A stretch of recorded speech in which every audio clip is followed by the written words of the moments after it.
గణపతి నవరాత్రుల మహోత్సవాలు పిఠాపురం నియోజకవర్గంలో వాడవాడలా ఘనంగా జరుగుతున్నాయి.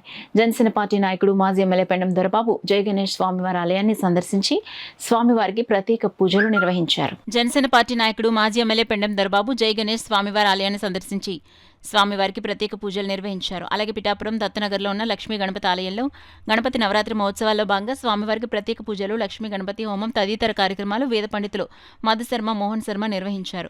ఈ కార్యక్రమంలో ఆలయ అర్చకులు మైలవరపు రామకృష్ణాచార్యులు, మైలవరపు అవినాశాచార్యులు, మైలవరపు రామాచార్యులు, కొట్టేటి రాజేష్, బాలిపల్లి రాంబాబు, బొజ్జా దొరబాబు, గోపు చంటిబాబు, కరి దుర్గాప్రసాద్, రెడ్డం జనార్దన్, పల్లా శ్రీను, దెంగేటి ఆదినారాయణ, పాలిక ప్రవీణ్ తదితరులు పాల్గొన్నారు.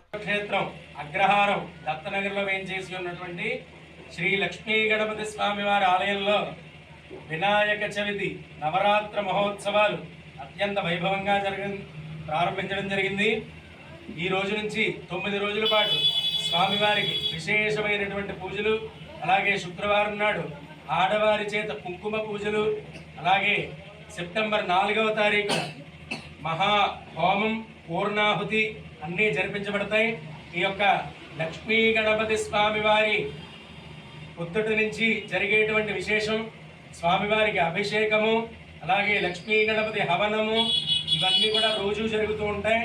స్వామివారి కృపకు భక్తులందరూ కూడా పాత్రులు కావాల్సిందిగా కోరుతూ ఉన్నారు.